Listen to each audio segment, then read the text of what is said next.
You go, Jim? I guess we are. Okay, so I'm going to call the February 5th, 2025 meeting of the Municipal Building Commission to order at 5:30 PM. For the record, we have Jackie Romanicki, Jerry Freecott, Jay Allard, Cale Clark, and myself. That constitutes a quorum. Unfortunately, however, the agenda was posted late, so we cannot take any official votes at this meeting, but we can receive information. Before we start, I just want to update everyone on the schedule. So 2 weeks from tonight, we were supposed to have a school building committee meeting, but Anjanette has asked that that be postponed for a month to March 19th. So March 19th will be the school building committee. We, however, still need to meet on the 19th, and we will be meeting at the Zito Room because the OPM bids for the permanent PFAS project are coming in on the 14th, and we need to shortlist those on the 19th. So I'm going to make sure that Brooke gets all of us at least an electronic version of the bids, and you probably can stop by City Hall to pick up any paper copies that you may want to look at in order to be informed for the 19th when we shortlist. Now, in the event that there are 3 or less, we'll just interview all of them, so we won't have to have a meeting at all on the 19th, so stay tuned. Okay. We will meet on the 26th, however, here, and that will be to interview those that we have shortlisted for that OPM. So Matt, that both of those dates probably interest you. So, with that having been said, we're not going to approve any minutes, we're not going to pay any bills, and I'm going to ask if Anjanette, if you're here, if you can be very quick, because we have to be out of here by 6:30 for the Conservation Commission, so can you update us on the Willett window wall project? Is she on mute? We can't hear you. Jim, can you let her in?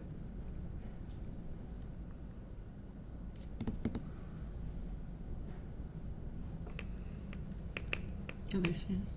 Jim? She's connected, she's just muted.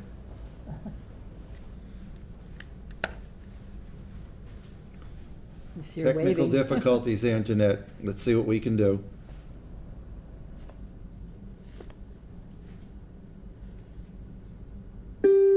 Our speakers are working, so I'm not sure what her... Maybe she's muted? She isn't muted, but her microphone isn't...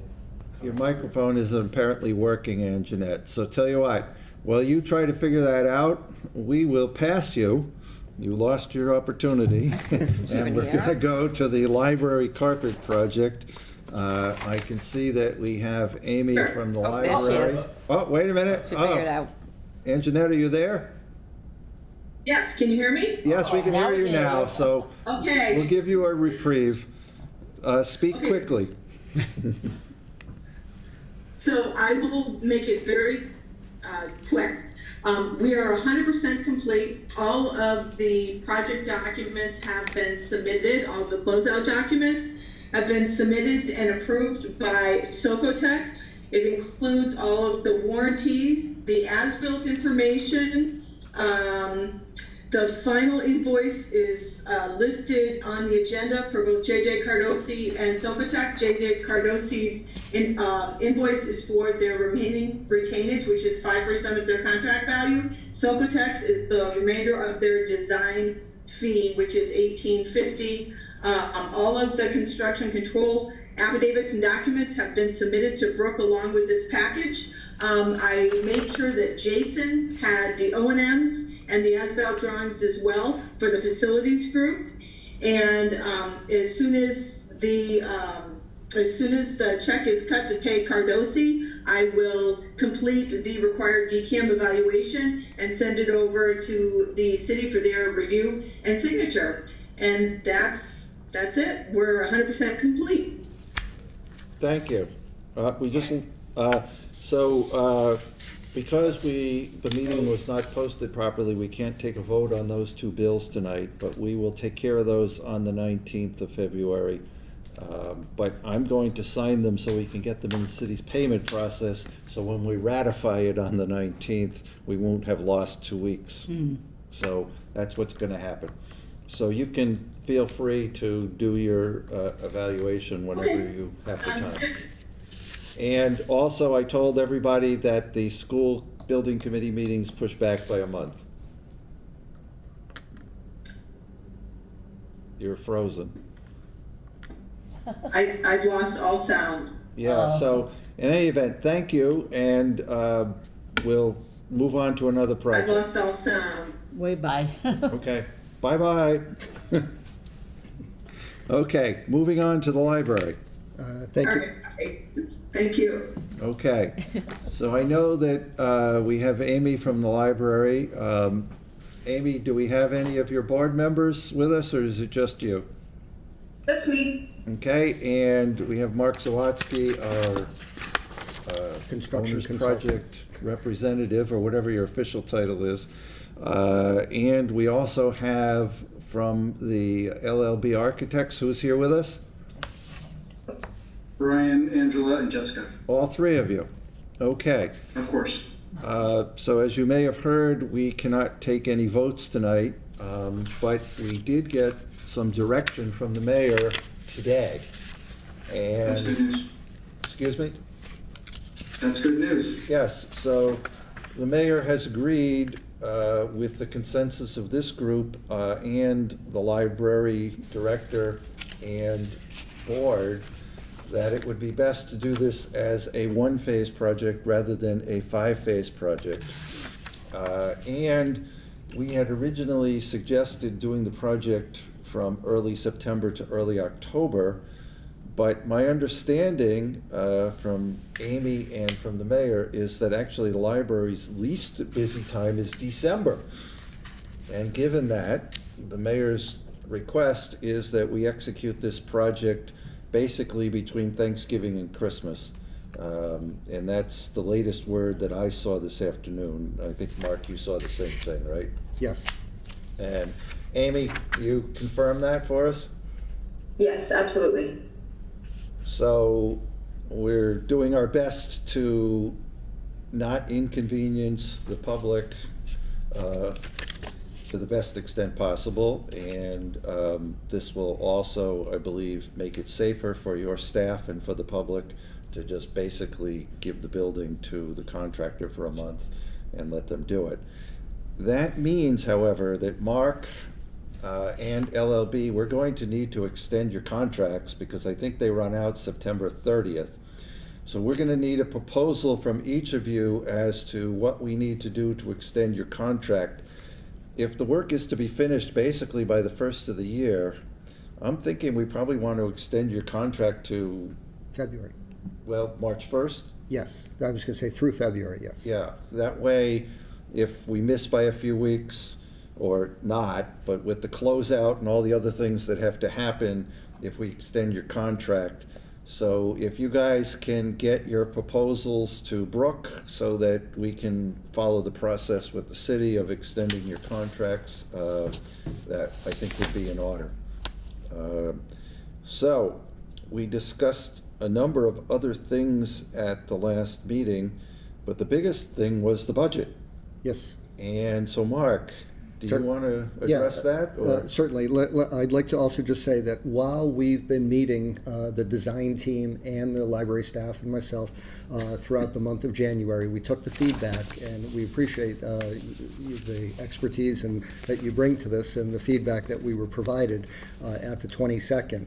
And Amy and the architectural team have been looking at alternate products for the back of the house. They've been looking at an array of different solutions to value manage and to create the best solution that's most cost effective. So I want you to know that value engineering or value management process is ongoing. In the budget update that you have in front of you, dated today, update number 2, February 5th, it is reflective of what you just identified, Mr. Chairman. It's a single-phase project, and it is based on the work being performed primarily in the month of December. One of the things that we will discuss at a later date, because you can't vote on it today, but I'll just give you a teaser, is that we'd like to discuss the opportunity to have the movers come in the week starting November 17th. Have them start on the fourth floor, some of the back of the house, or in areas that are that will be least impactful, so that when Monday, December 1st comes, we have areas that are ready for flooring rather than starting the moving process. So the contractor can hit the ground running. That's exactly right. And Amy, are you on board with that? Yes, absolutely. Okay, well, that seems to make a lot of sense, and I think that even though we can't take an official vote, is the consensus of this group that we should follow that schedule. Absolutely. Thank you. So directionally, we'll work toward that end. And that dovetails in with the schedule up. So before I leave the budget, when we presented our first budget for a multi-phase project on January 22nd that had an array of deduct alternates, it did not necessarily provide the Municipal Building Commission with the clarity that it was looking for. So we took your feedback, we went back, and LLB's cost estimating consultant, A.M. Fogarty, provided us a new update that indicates that the replacement flooring with the adjusted scope in a single-phase project is $320,178, with a 2.5% escalator for the work to be done in the fall of 2025. We then added in the moving services that we have a range of costs that were likely, and so I selected a range that was in the center of it. Is that number changed or not? It has not changed because we still don't have clarity on exactly whether or not we're going to take one shelf or two, where we're going to store materials, and exactly how we're going to execute that. So we took the move manager's range, picked a center point, and left it as is until we until we have a little bit more scope and cost definition. So that number could be higher or lower? I don't expect that it will be higher. I don't expect that it'll be significantly lower, although we do have a contingency in the Fogarty estimate of $28,000 and change, and I also have a $33,000 contingency. So I believe that there's sufficient funding within this budget that will absorb any kind of minor adjustment in moving costs, provided that we, right-size the scope and, continue to manage the process. Okay, so that covers the first page? Yeah, but before I leave that, sure, that covers the first page. So what it says is that the base bid, all the hard costs, all the soft costs, with the contingency, with the two awards, one for moving services and one for a prime contractor for flooring, we're at $643,566 for work done in December based on a single phase. Which is $107,000 less than the budget. Well, the maximum budget, correct. So therefore, that's good news and a Yep. much better number than we had a couple weeks ago. Yes, and what it doesn't include is that we are working towards,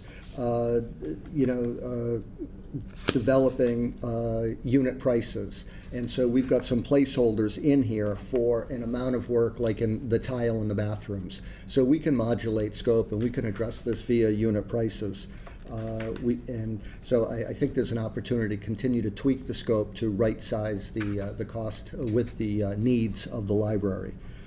So I think that's in good shape. Now, there are currently 3 add alternates that were identified based on our last meeting and updated. And so on page 2, there's the addition of the bathroom floor tile full replacement in lieu of just patching. and grouting and just infilling. If you've ever been over into the bathrooms, they look very similar to the ones, the men's room here. How many bathrooms are there? 6?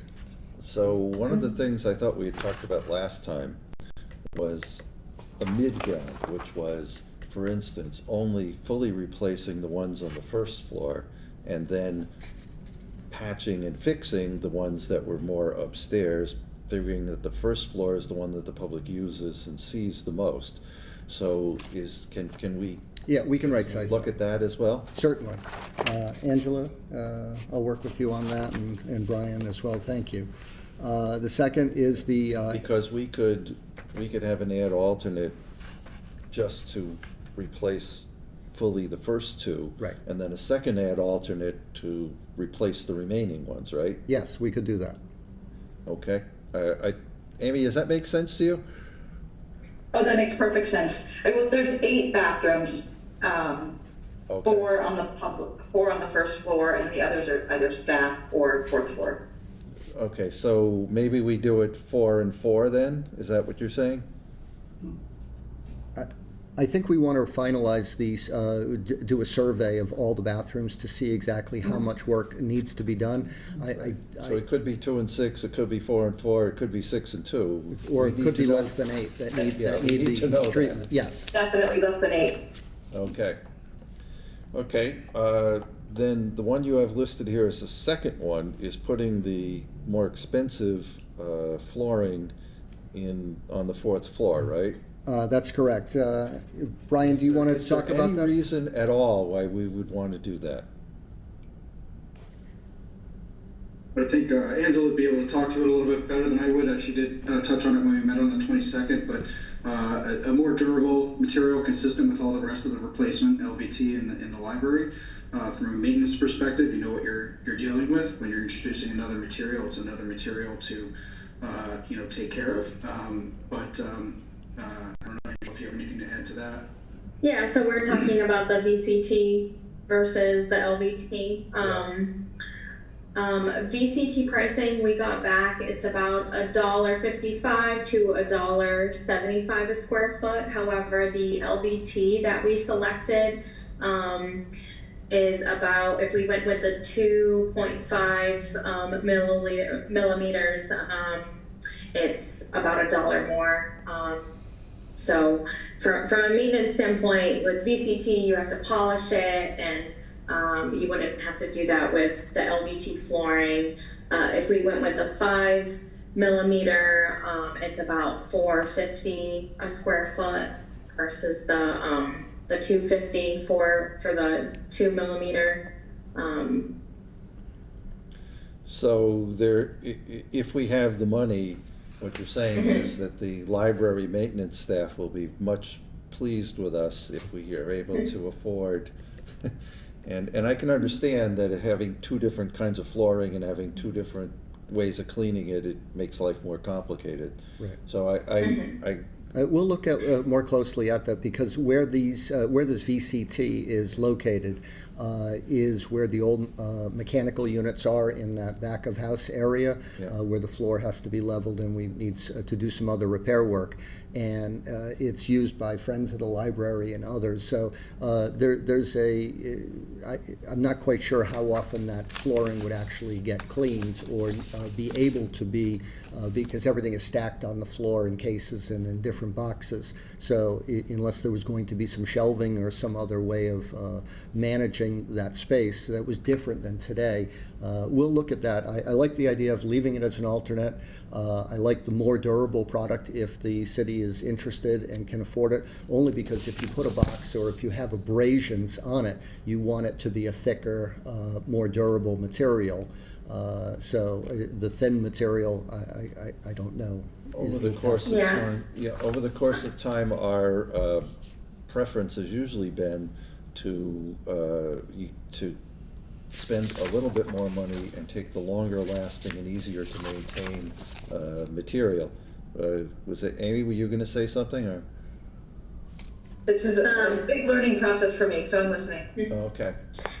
Angela? I will add that our AM Fogarty estimate included a little bit more it was like $1 or $2 more, Brian, of an LVT product. I think they carried it at about $750, $725, something in that range, and I think that includes installation. So, I think we have a healthy number in there for the right product, and we can work with Mark to hone in on that. Okay, well, is it our consensus that keeping that as an add alternate makes sense? Seeing head shaking. Okay, then the third one, Mark. Well, the third one was to replace Stairway B's rubber flooring. And Angela, you might want to talk about the need for that to be Is replaced. that the one that's in the back that nobody uses? No, it's a secondary one. So talk to us about that, please. Whoever. It goes from the 4th floor all the way to the main level. Like the fire, excuse me, the fire stairway, yeah. Yeah. Is that Is that the one we take to the roof? Or is that a different Yeah, one? I'm trying to remember. Yeah, actually it is, yep. Okay. I thought we had discussed last time that they weren't interested in that one, and that it was $40,000, not 24. The labeling of B, the plans label them as 1, 2, 3, and 4. I just guessed as to what was B, because the main one was 1, and 2 I thought was B, or correlated to it, but apparently not. So we'll delve into that one a little bit more deeply. So is this a stairway that the public uses or not? No. Okay. And why would we want to replace the rubber flooring there? Is it deteriorated? The flooring currently is concrete, but we didn't know if we wanted to match the main stairway and finish it with the same rubber floor with the contrasting transition strip on the tread. Is there an ADA reason why we need to do that? Visual impairment in an event of an incident, enhancing that nosing is always a good idea. It's obviously not open to the public unless it needs to be in the event of an emergency. So ideally, yes, but if the budget couldn't support it, it's existing as is right now in its current state. So. Well, what I'm concerned about is that the bottom line here on the second page is 770, which is about 20 higher than we have available, and this is 24,000. So I suppose there's no harm in making it the third add alternate, but I suspect that it's not going to happen. Well, there's also another potential here that we could do. Go, Brian. I was just going to say the tile number that's out there right now is 92,000, and I believe that it includes all floor replacement in the bathrooms, and we had just discussed possibly getting that number split down in half for either one or two other alternates. So I think if we can organize these alternates in a way that benefits the project, we might be able to move this stair up and one of the other sets of 4 bathrooms lower, and it may be able to be accepted. And we may want to think that if it's only $4,000 for the LVT, we may want to make that number 1 and just be able to accept that, and then have the bathroom stuff as 2 and 3, and this thing is 4. Would that make sense? Yes, but I think that, go on. I was just going to say I might actually do stair B, maybe second with the tile, which is a whole nother trade if you think about it from the bidding perspective as 3 and 4. Well, I don't know what this group thinks. Do you have any thoughts on this? Or should we let them explore further and get back to us? One of the things I want to explore is, in lieu of adding that expensive ropey pattern flooring with the coloration in it, like the main entry, like the main stairwell, because it's existing concrete, we could just add a horizontal strip of yellow or an offsetting color that would add the visual, the change of visual colors that will allow it to become compliant with the visually impaired code requirements. So there's a way to value manage this, and so we can look at this a couple different ways, and we don't need to decide, or not that we can decide, but directionally. Can't decide. Directionally, I think we still have a little bit more work to do. The exercise of this budget here was to let you know that we have a way to meet the funding cap. And we're going to continue to work the process until we get each and every line item exactly where the city wants it. Which then leads me to the question of where are we in terms of schedule, when, and bidding, and all those sorts of things. Thank you, Mr. Chairman. You segued right into my next thing. You're good. So where we are right now is that we're at or near the end of DD, design development phase, and the architectural team will be moving into construction documentation now that we have a way to meet the budget. And so I'm looking to have the design phase completed, have 100% bid set documents by mid-March. Now, if we have a continuous operation with the continuing the design, no hiatus, no modification, and let's say that mid-March or even as late as April 1, we could then, we have two choices. One, we could immediately begin the procurement process for the movers and for the flooring contractors in accordance with the final set of bid documents, which would put us into late May for having bids in. Or we could take a period of time, a little hiatus between the completed bid set documents and put the project out on the street in like mid to late July, have the bids come in September, and then make an award, begin the submittal process, and get approvals. And do you have a recommendation for us on that? Well, I want to. I've been wary about getting bids in July in the past. And I agree with you. So what I wanted to do was I didn't know that we weren't going to be able to have although directionally, I'd like to hear what your thoughts are. You've just indicated one of the issues and challenges. I'd like to put some feelers out on the street with LLB and ask some of the bigger flooring vendors who are likely to respond to this to the set of documents, where they're at and what their thought process is with regard to a package coming out in the spring or a package coming out in the summer for work to occur later in the year. I want to see backlogs, I want to look at hesitancy, I want to look at a variety of different things with LLB to come back and make a recommendation as to whether or not there should be one continuous process or we want to time the procurement process. If we're out on the street in May, people are bidding on the summer slammers, they may not know what work they're gonna get. If we do it in July, they already know what work they've gotten, so there's something to be said in either direction, isn't there? Yes, sir. I would think that it would be better for the contractor that's bidding on it to have more time, to react to all this and gear up, Right. as opposed to, here's the job, you'll start it next week, see you in a month. Well, no, but if we got the bids in September and they weren't starting until Thanksgiving, they still do have some time. Right. But I hear you, Jerry, I hear you, that putting it out to bid in May was my initial gut reaction. But, so why don't I suggest this? We have a meeting on the 5th of March. We also know that we are meeting on the 19th of March because there's a school building committee meeting that night in the Zito room, and all of us will be there. So therefore, what I'm going to say is that if you can give us an update, and we can take any votes that we need to take on March 5th, that's fine. But if you need to be on March 19th, the school building committee would probably take a half an hour, so we could convene at probably 6 o'clock that night and spend as much time as we need to get this project where it needs to go, because we won't have the Conservation Commission needing the room. Right. So, is that okay with LLB? You're muted. Yes? You did? Yes, Okay, absolutely, yep. okay.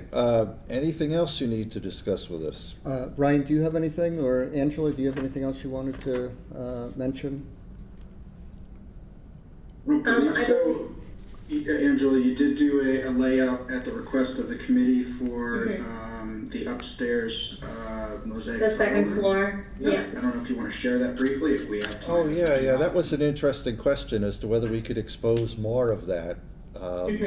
Even exposing all of it and putting area rugs down instead of anything. And it's just that it's such a beautiful room that showing it off is a good thing. But what did you figure out?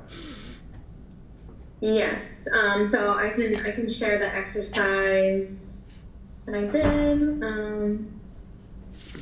Sure. You need, okay, it's Okay. started. Can you see my screen? Yes, we can. All right, I'm gonna jump ahead. I updated these rendered plans to represent the VCT locations if you wanted to discuss that, but we did chat about it. So this was the original where along this black existing border here of the mosaic tile, from what's existing, they have a big area rug along this whole space that has a rubber transition.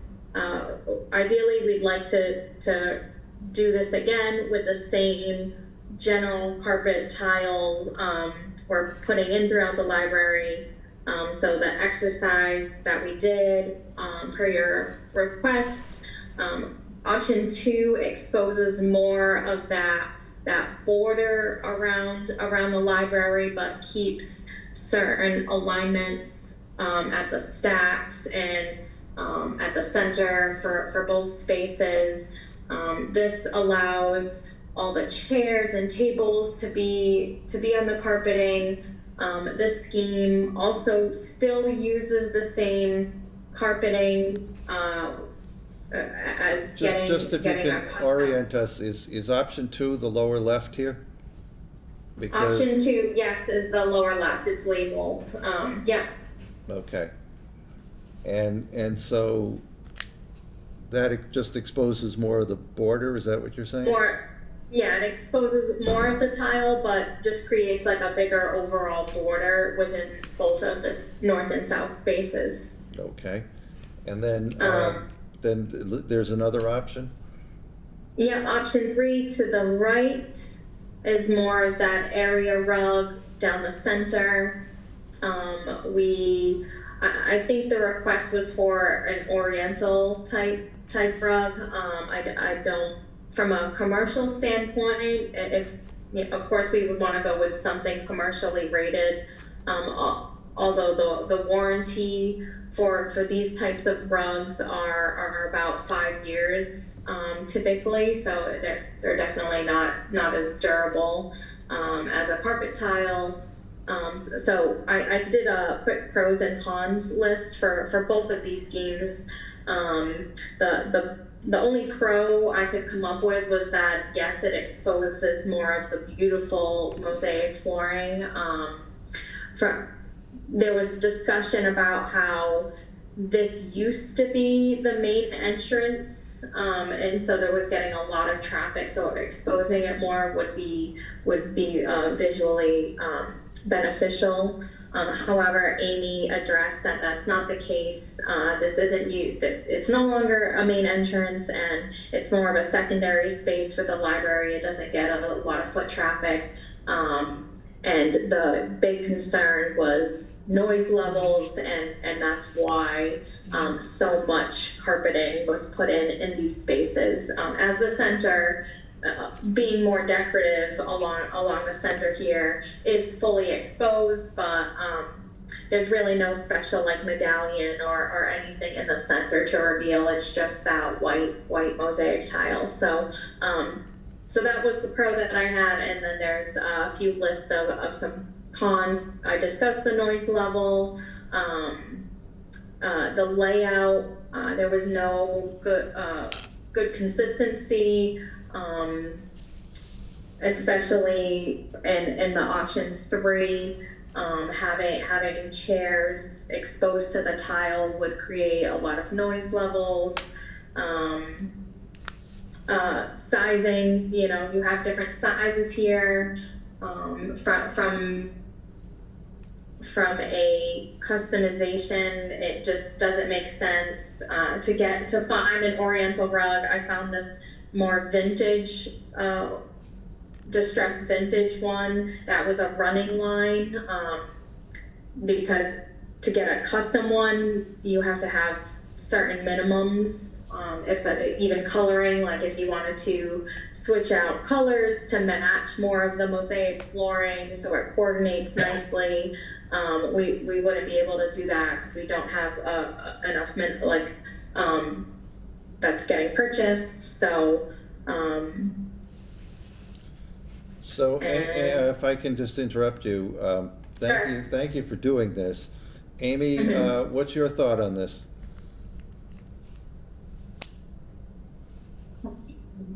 I could live with option 2, but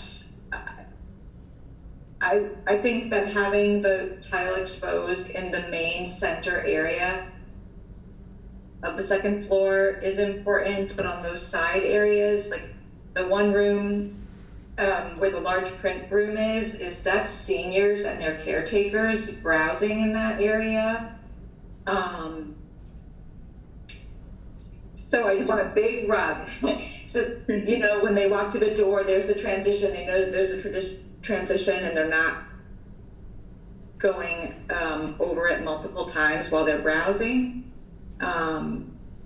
So Amy, if I could, Amy and Mark as well, so we have cost estimated right now, the option, we'll call it 1, which is actually the very large expanse of carpet.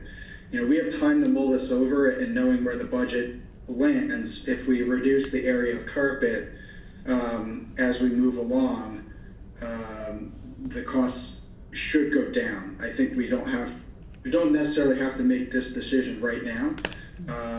And I think as we move closer to getting the bid documents out, and quite frankly, even closer to when shop drawings come in, this decision might be able to be made even at that point. So just something to consider. Yeah, so Amy, I'm hearing you say that you don't like option 3, and so between 1 and 2, do you have a preference? I prefer 1. Okay. And I'd like to just throw out that the long-term life cycle operating expense, with having more of the mosaic exposed, you're likely to have increased cleaning costs, maintenance costs. It's no longer just a vacuum or a mop. You now have to do both in close proximity to each other, and keeping that mosaic clean, fresh, keeping the grout, all the little pieces contained. I'm leaning towards where Amy is and others on the design team, looking and saying, we'd like to stick with option 1 as the base, and if we want to expose more of it later, we can do so at a credit rather than costing us more up front. So, I agree. Commission members, any thoughts you want to share? My first concern when you talked about exposing more of the floor was the noise level. That would increase the noise level in that area. So I feel like more of the carpet is a better choice. Make more sense. Well, and we generally want to defer to the person who's in the building every day. So it sounds like we'll thank you, Angela, for the exercise, but it sounds like we go with option 1. Sounds like a plan. Thank you. Thank you. So I have one other question for Team LLB. After the last meeting on the 22nd, I contacted Castle Booze, and I got the information on the flooring that was used in the administrative wing and in the classroom wing of the high school. I know you have familiarity with that. If you could just take 30 seconds and just compare and contrast the administrative flooring that's in the high school versus what was proposed here, and if you think there's any wearability differences.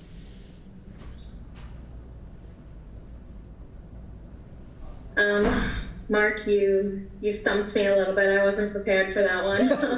But from the email that I sent you, I know that they were equally as, they were comparable in its durability and maintenance. I believe they're bleached. Our current one is bleach cleanable.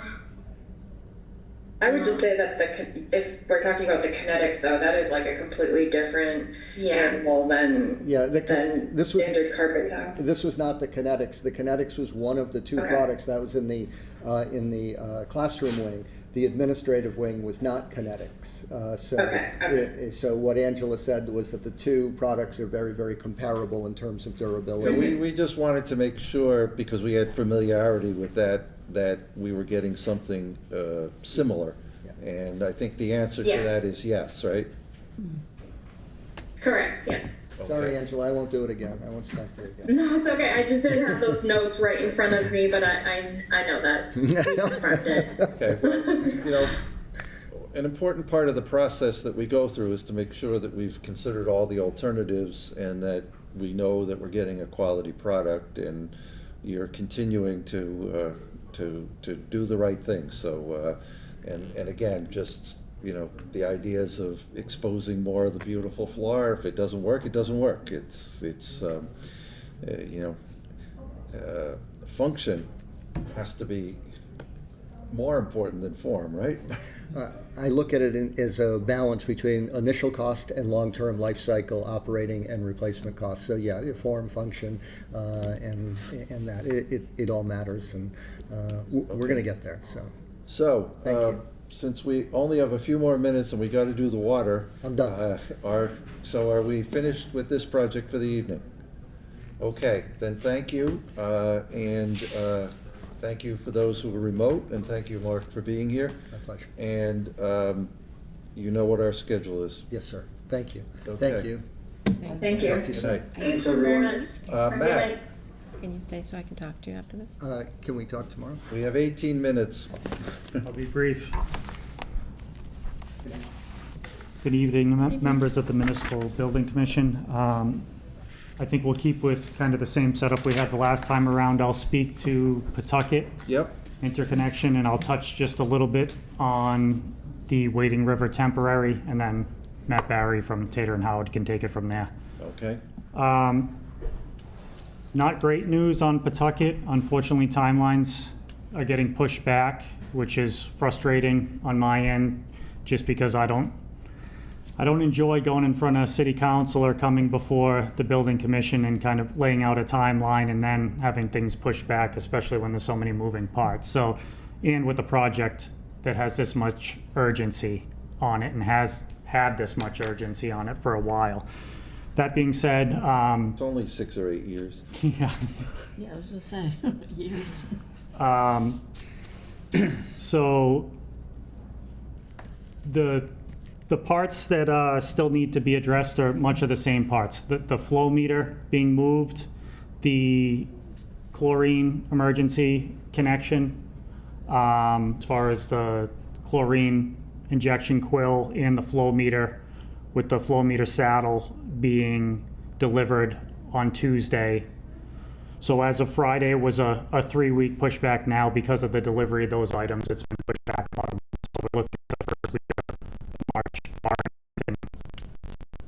Demonstration test.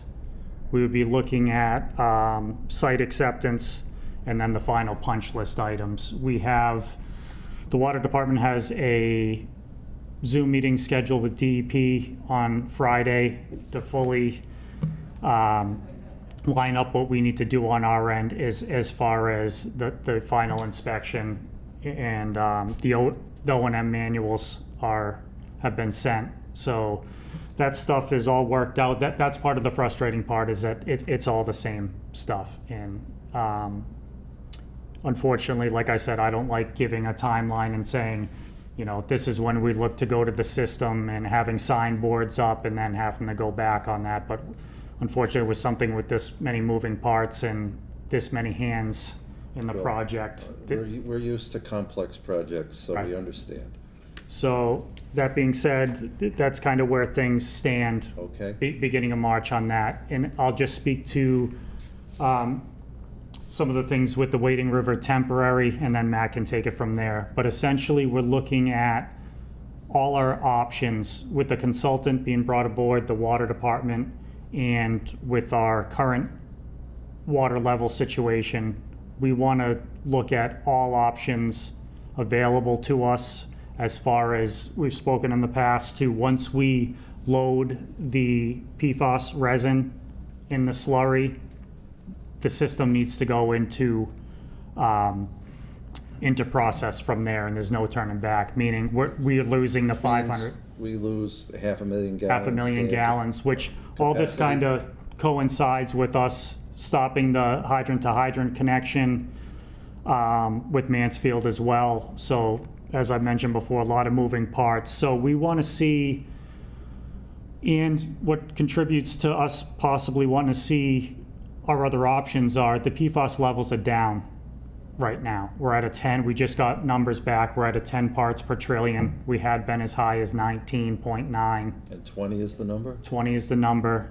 8 being at what? So if we delay another month, it helps with our capacity and doesn't hurt the public health? Is that what you're saying? Correct. We're still under that threshold, but we also need to see the impacts of delaying a project like that. If there's cost implications, which Matt can speak to, and I think we're still gathering information. We'd also like to see if there's a way, and I know we're kind of late in the game, but we want to see all options as far as, is there a way to merge our current facility with the pilot facility to possibly get that 1.5 million.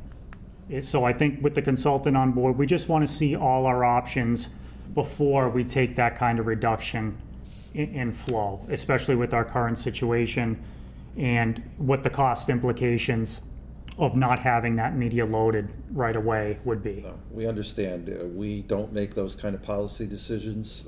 Obviously, you do in coordination with the mayor. Right. But we understand what you're saying and why you're saying it. So Right. Thank you for that update. And I just wanted to be, transparent on that. That's the kind of discussions we're looking to have. Yeah. We're close to the finish line, but we need to finish at the right time. Absolutely. Okay. So we've got 13 minutes left now. Okay. Where are we on the permanent plant? I'm actually going to back up for a second and just speak to that temporary plant for a minute.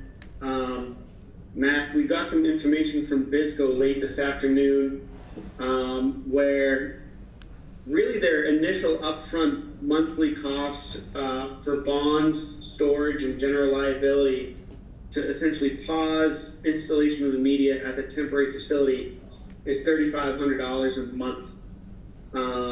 So that initial cost, it doesn't seem like it's very much, which is a good thing. It does come with a number of stipulations that they have. Part of the issue they have is their insurance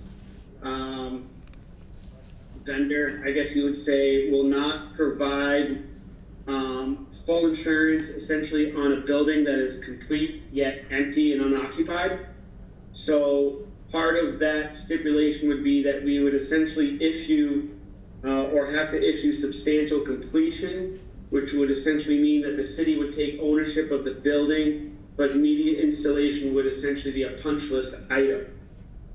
So we have a number of essentially punch list items that would be outstanding, which would be the media installation, system startup, functional testing, and then the full system demonstration. So all of those items that would still be on the pay app would essentially be punch list items. They would remain unpaid. And all the warranty timeframes for everything that would be part of that substantial completion, the building, the pipes, the pumps, the tanks, essentially starts at substantial completion. So the only warranty that would be outstanding would be the media. So the media warranty would start when the media gets installed. So are you comfortable with that?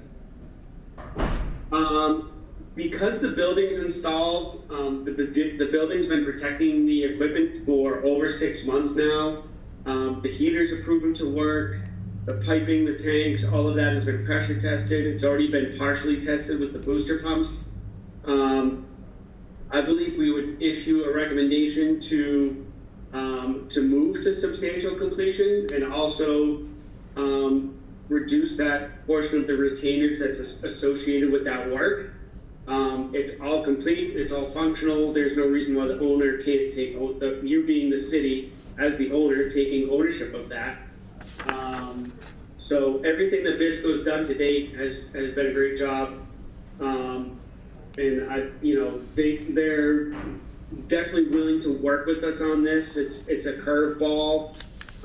When you have a contract and you're trying to push to get a job done, and then it's kind of like, hold on, tap the brakes, let's back up a second and kind of pull the reins back. So it's really nice that they're trying to work with us. The only thing that's not in that cost is anything that's sort of a back charge from Adage associated with delay of the media. Adage is the media supplier and they help with installation. So I don't have any information on that. So there'll be some charges probably associated with that because that sort of screws up their schedule. So we're working on that. And a couple other minor things, but honestly, for that price, Matt, it kind of seems almost worth it for 600,000 gallons a day, at least just to see where the next few weeks lead you as far as weather goes, rainfall, what you can pump up to Manchester, and all those different moving parts, which is a lot of things that you guys have to consider, and that's kind of up to you guys to, kick that ball around and see which way you want to go with it. If I can just ask, I know we did a walkthrough and some of what we were coming across was functionally things would be ready to go, but as far as operators being ready to take it over and actually run the facility, do we have a timeline kind of in mind on when that substantial completion would be, when that date would come into play and when that 3,500 would start to kick in?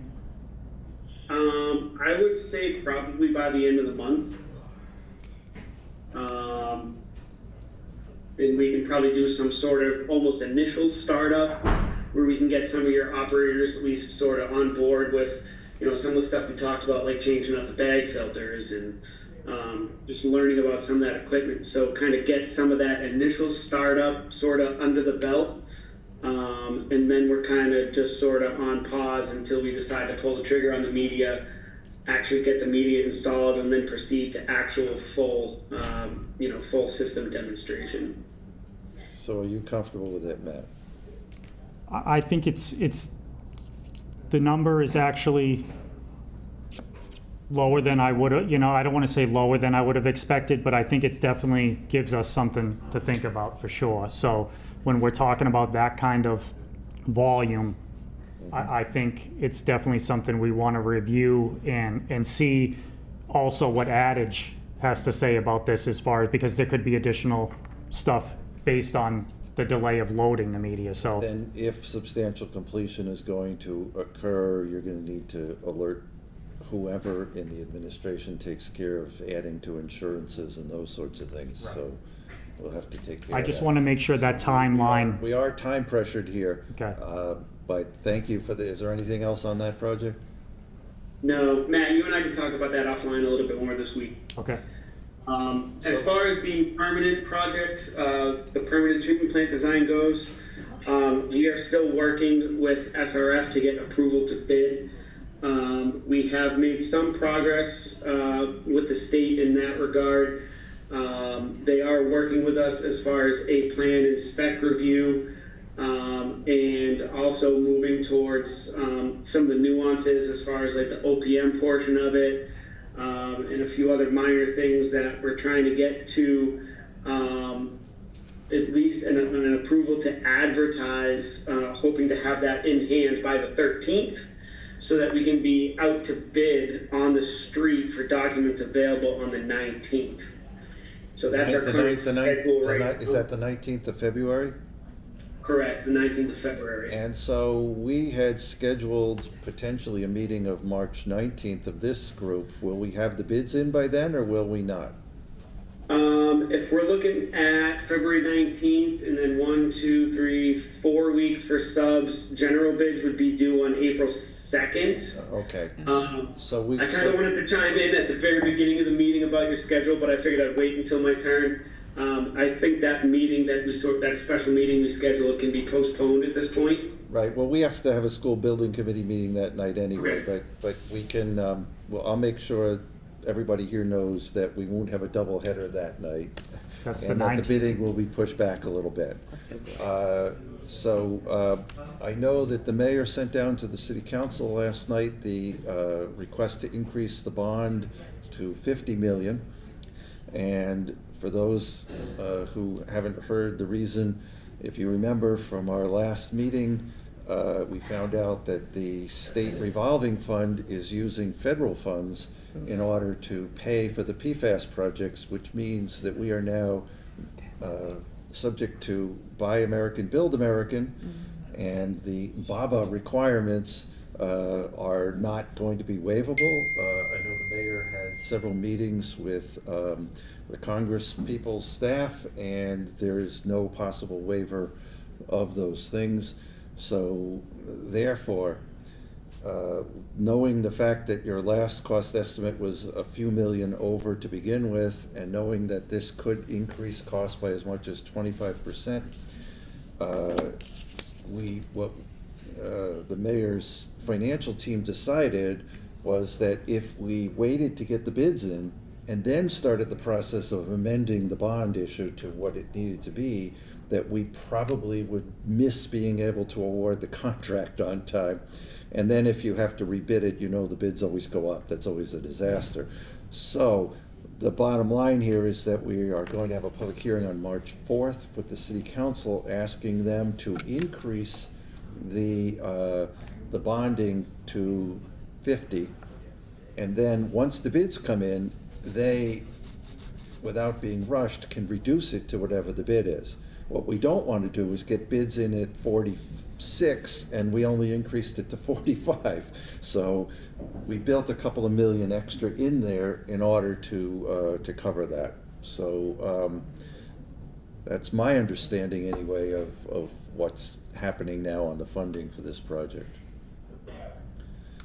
So what we'll do when we have a firm date for the bids to come in, we'll figure out when we need to meet in order to make a recommendation of who to award the bid to.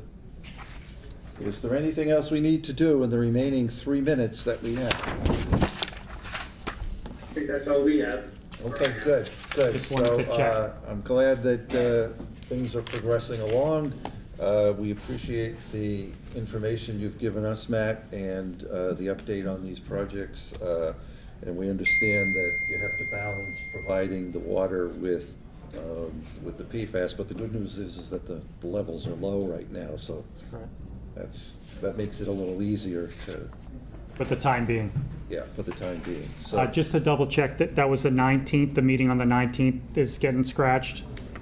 the meeting on the 19th of March of this group will not occur. Oh, okay. We will have a school building committee meeting that night, but you don't have to go to that. But the bid meeting, Will be sometime in April now. okay. Correct, Matt? Correct. Okay. Okay. So we will want an update on our March 5th meeting, Okay. but we will not need you on the 19th of March. Okay. Okay? Thank you for having me. Thank you. Thank you, Matt. So, Thanks, everyone. we have less than a minute. Is there a motion to adjourn? Move to adjourn. Oh, so moved. No, what am I supposed to? Did you second that? Second. All those in favor? Aye. We are adjourned at 6:29. That's the only vote we can take. No.